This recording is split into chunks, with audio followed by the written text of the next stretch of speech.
মেয়েকে আজকে জ্যোতিবাবুর প্রয়াণ দিবসে জ্যোতিবাবুরই যে নামাঙ্কিত গবেষণা কেন্দ্র সেটা উদ্বোধন হলো একাংশ। আচ্ছা, ওনার তো বায়োগ্রাফি যতদূর মনে পড়ে, আপনার কতদূর মনে পড়ে? জ্যোতিবাবু, আমরা একটা পরিবেশ দেখে ওনাকে দেখেছি। যদি আমার ব্যক্তিগত বলতে পারি তো আমার মনে পড়ে না যে আমি কোনো সমাবেশে হয়তো দেখেছি এরকমটা। বাকি আপনি আমরা তো সবাই মানুষ হিসাবে আমাদের কি প্রয়োজন? পায়ের নিচের জমিটা শক্ত হওয়া, কোমরটা একটু শক্ত হওয়া, পেট ভর্তি ভাত, আর গলাতে যাতে যেটা পছন্দ হচ্ছে যেটা অপছন্দ হচ্ছে সেইটা সম্পর্কে যাতে বলতে পারি। এই চারটে বিষয়ই তো জ্যোতি বসু যখন মুখ্যমন্ত্রী ছিলেন, একজন কমিউনিস্ট আদর্শিত বাম নেতা, পশ্চিমবঙ্গে তো সেটাই দিয়েছিলেন। প্রশাসন, গণতন্ত্র, জমি, খাবার, কাজ। তো একজন মানুষের কাছে এর থেকে আর বেশি কি? এটাই ছিল জ্যোতি বসু। কোথাও গিয়ে কি মনে হয় যে জ্যোতিবাবু যে আদর্শ সেটা বর্তমান প্রজন্মকে অনুপ্রাণিত করে, বা এই যে গবেষণাগার বা গবেষণা কেন্দ্র সেটা কতটা প্রভাব ফেলবে বর্তমান প্রজন্মের? আমি যেগুলো বললাম সেগুলোরই তো চরম অভাব। কলকাতাতে বাড়ি ভেঙে পড়ছে, এই গোটা বাইপাসের ধারে সব জমি বেমালুম এদার থেকে ওধার হয়ে যাচ্ছে। কোমরের জোর কারও নেই, দিন রাত নিজের পেট ভরানোর জন্য ছুটতে হচ্ছে। আপনি প্রতিবাদ করতে পারবেন? গণতন্ত্র নেই, কাজ নেই। তো এগুলোর জন্য যে আদর্শ কাজ করে এগুলোই তো পাচ্ছি না। তাহলে মানুষ কেন ওই আদর্শে অনুপ্রাণিত হবে? তার থেকে বড় কথা, মানুষ তার অভাব বোধ করছে। মেদিনীপুরে একটি বাচ্চা মরে গেল, একটি মা মরে গেল, অভাব বোধ হচ্ছে না? যদি গণতন্ত্র থাকতো, স্বচ্ছতা থাকতো, দুর্নীতি থাকতো না, মানুষের কোমরের জোর শক্ত হতো, তাহলে কি জিনিসটা হতো না। ফলে মানুষকে দুর্বল করেছে, মানুষের বর্তমান ভবিষ্যৎকে একদম অসুরক্ষিত করেছে। তারপরে অ্যাটাক চলছে। যদি আপনি বাড়ি ভেঙে যাওয়ার প্রসঙ্গ যেহেতু তুললেন, এই যে দোষটা তো আপনাদের দিকেই ঠেলে দেওয়া হচ্ছে, মানে বাম আমলের পাপ, এটা বলছেন খোদ মেয়র। ভুল বলছেন। আর আপনি আমার দিকে কিছু ঠেলে দিলেই আমাকে যে ওটা ঘাড়ে করে নিয়ে ঘুরে বেড়াতে হবে, তো দায় নাই। কোন বিষয়ে চাইছে না দায় সারতে? কোন বিষয়টাই চাইছে না? প্রাক্তন মুখ্যমন্ত্রীর নামে গবেষণাগার, বর্তমান মুখ্যমন্ত্রী এলেন না, কোথাও গিয়ে কি এইগুলো ব্যথা দেয়?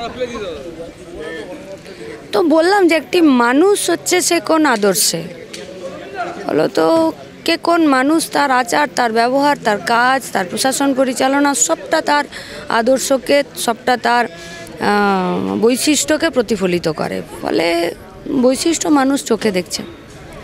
কতটা গ্রহণ করে নেবে বর্তমান প্রজন্ম এই গবেষণা কেন্দ্রকে, কি মনে করে? আমি আবার প্রথম প্রশ্নের উত্তরে ফিরে যাচ্ছি যে যেটা নেই সেটার অভাববোধ আছে। সেই অভাববোধকে পূরণ করতে গেলে এই ধরনের প্রচুর রিসার্চ সেন্টার প্রয়োজন। এই তো শুরু। ম্যাডাম, এই রিসার্চ সেন্টার মানে বর্তমান প্রজন্মের কাছে কতটা গ্রহণযোগ্যতা পাবে বলে আপনি মনে করেন? যারা ইন্টারেস্টেড তাদের কাছে এটার খুবই গুরুত্ব থাকবে।